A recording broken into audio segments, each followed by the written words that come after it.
Hello, everyone, and welcome to my 2000 day world tour for my hardcore world. Welcome in. Take a seat, sit back, relax, grab a drink and some candy, and enjoy.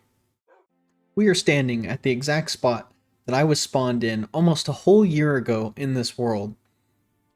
What have I done in this space? I haven't done a whole lot, actually.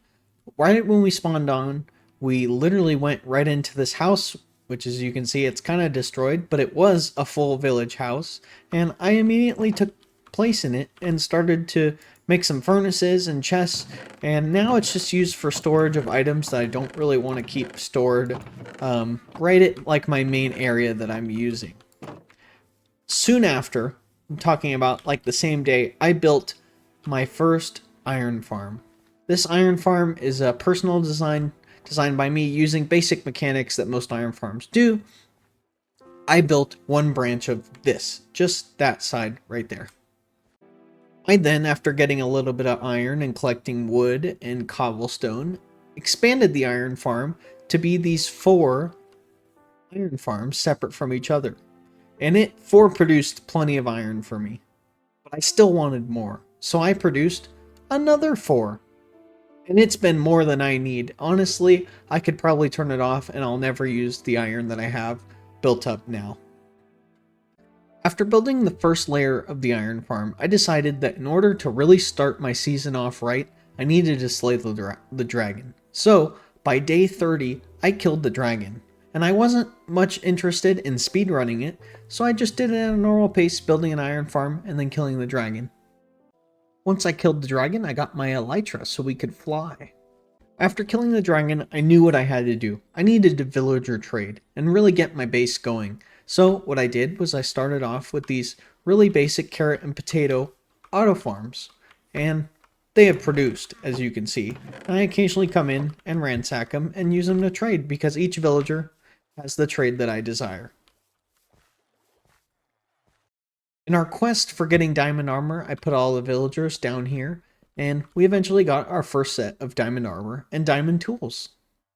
Now it's kind of been retrofit to fit some farms that don't necessarily have a home and that we plan to make bigger, like our honeycomb farm and our honey farm with tons of bees. We also have the collection for the iron farm down here, where it is full to the top. That's it for the spawn, so why don't we fly over to the airport?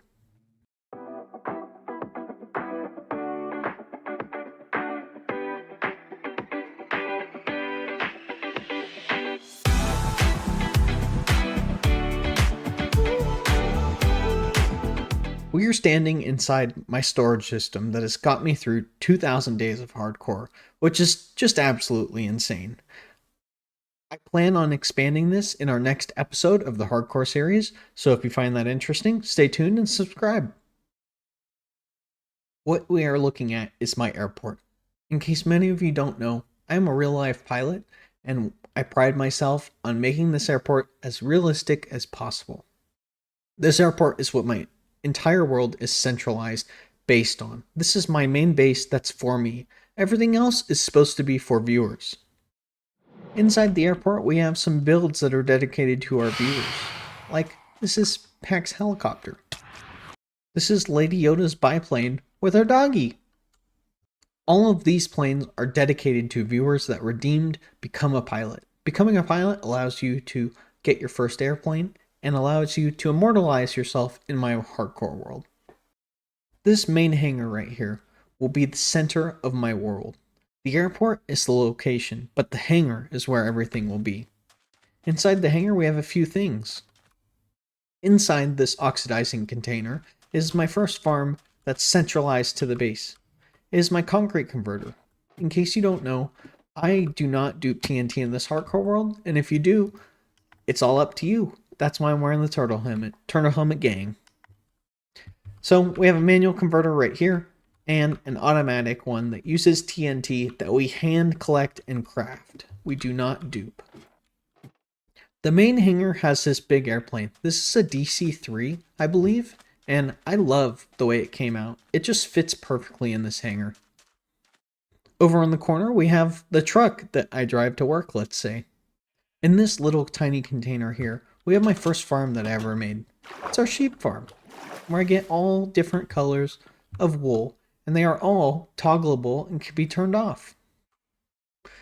In this corner, there's another container that matches the other corner. This is where we're going to put an automatic item sorter, an automatic multi-item sorter, which I've never done before, in the next episode of our hardcore series. And of course, we have to have some planes that are taking off and landing at our airport. So here's one. I decided that I wanted to have each plane be a trading hall. So this is our toolsmith trading hall, where I get all kinds of different tools and trade our iron. This isn't just any ordinary plane flying through the airport. This is an AFK spot for an ink farm that we have. I also like to start and end stream right here. This is our ink farm. It's currently turned off, and it has a feature that I had never done before until this, which it had items being picked up by hopper minecarts, and then the hopper minecarts would get destroyed by this amethyst and be shot back out. It only works when the farm is turned on though. So when the water gets sent, the minecart is going. That way, it is always loaded when I'm in the area. It's never loaded when I'm away from it. What you're looking at is our gold farm, covered up by another hangar and airplane. We have another trading hall down here by this airplane. So if we come up and we push the button and go inside, we can see that we have another trading hall. And these ones are our clerics. This is how we get all the redstone so far in the world. But in the next video, I'm going to need a ton. Not enough that we can get through villager trading. So we have an awesome farm that's uncommon that I will be doing. Inside the hangar is where all the fun is. So let's go inside. We have some tiny little airplanes. As you can see, my AFK plane right there. A little jet and a little Cessna. As well as some shelf storage for items that this hangar might be storing. If we come over to the oxidizing container, we go down to a gold farm. And this was built in the first 1,000 days, and I needed something that was going to produce a lot of gold. And trust me, this produces a lot of gold. While the airport is not finished, I don't know if it's a project that's ever going to be finished, because I'm always looking to expand this, and as you can see at the bottom right, I have a lot of work to do. I still have to texture and bush up that whole right side, and let alone what I'm going to do to the left right now. So this project is ever expanding and ever developing to be more than what it is right now, and I think that's my favorite part about it.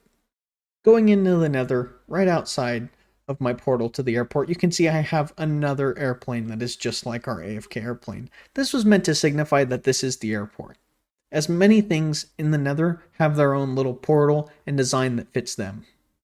This is one of the first farms I ever made in this world. It's a wither skeleton farm designed by ENX04. I built this right after I built the sheep farm, for gauge of reference on how original this farm is. I plan to one day build a perimeter, but for right now, it gets me plenty of bones, skulls, and coal. This is my ghast farm, and for the first 500 days of this world, this farm worked, and then 1.19 broke it. So I haven't used it since because the rates are just terrible.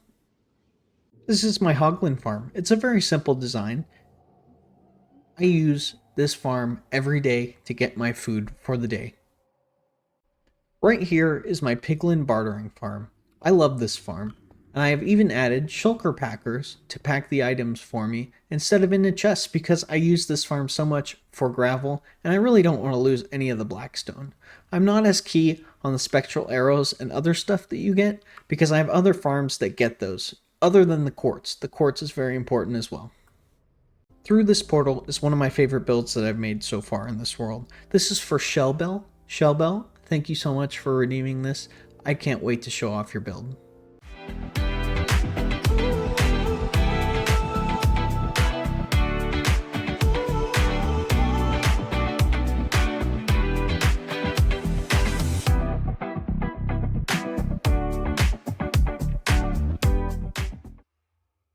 This is one of my favorite builds because it's built in mind of shaders. I don't build a lot of things with shaders in mind, but this one I did. I had this vision that I could walk down a foresty path with rocks on the side, walk up to an awesome plantation style house. In the plantation house, there are many rooms, such as this kitchen and our nice sofa room. We also have a dining room with Shellbell and her family. Upstairs, we have 2 bedrooms and a library. We have our master suite, as well as our guest room. 2 different styles, but both bedrooms. We have another sofa room, as well as a library. Outside of the house, we have these awesome gardens and a little shed. Shelbelle initially wanted gardens in her build, and this is what they're centered around, gardens. As you can see on the other side, we have gardens as well. If we come into the shed outside, it takes us down to a mangrove farm. There wasn't a lot of mangrove farms online, so this is a mix of a Raceworks design and some of my original alterations to it that I made. If we go downstairs, we will have an awesome moss farm, which was designed by Ethos Lab. All in all, Shelbelle's build is one of a kind, and it's amazing the way it's come together, and it really has some character in the build. Next is Lady Yoda's creeper farm. The whole point of this build was for it to be green. That's all she told me, was just make it green. And what's more green than a creeper?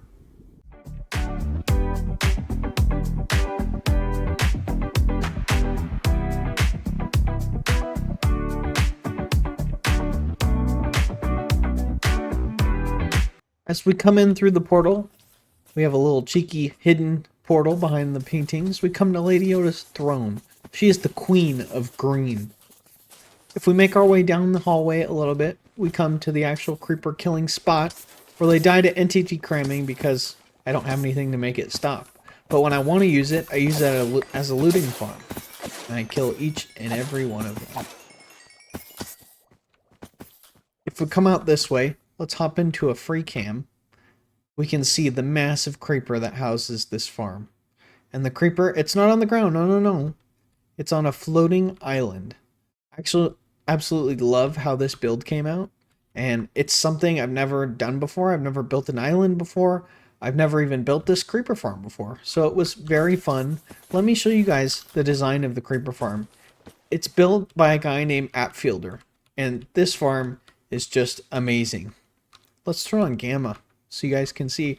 It's a basic creeper farm design, except it pushes all the creepers up in bubble columns to where I can kill them. Our last pit stop is the end. And as you can see, I have a very lame portal because this is the most recent project, and I haven't yet come up with a cool way to design this portal. As we come into the stronghold from our ender portal, it's not themed yet, but I plan on theming it just down the line in the next episode.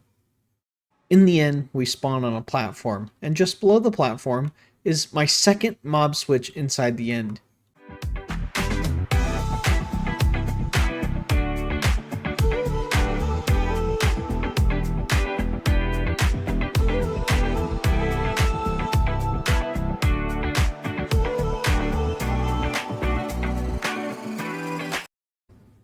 Now we're at the final thing, which is our Defender of the Realm build for Chief Tackleberry. This project was amazing because Defender of the Realm, what's more fitting than a police station in the end? The whole idea behind this is that one day we're going to have a full city, and we're only going to get buildings through viewer redemptions, and I'm going to allow viewers to get multiple buildings if they so choose. Looking more at the police station, it has a very interesting look to it. It was actually designed after a real-life police station, so if you want to check out the whole video centered around this build. At the front desk, we have Chief Tackleberry himself and Rusty Buns, his best buddy. If we go behind the desk and we go down the staircase, we have an end gateway, which I incorporated into the build. Down the stairs all the way, we come to my shulker farm, which is a mandatory in every world, if you ask me. I absolutely love this thing, and it totally incorporates meaning behind the Protector of the Realm build. If we come to the exit portal in the end, we see a bubble column and a drop chute. If we go down the drop chute, and just to our right, we see another mob switch. This allows to stop spawning on the whole end island. If we go just to the left, you can actually see the villager breeder and the design that I used for this farm, which is made by Strom. Back through the portal we go.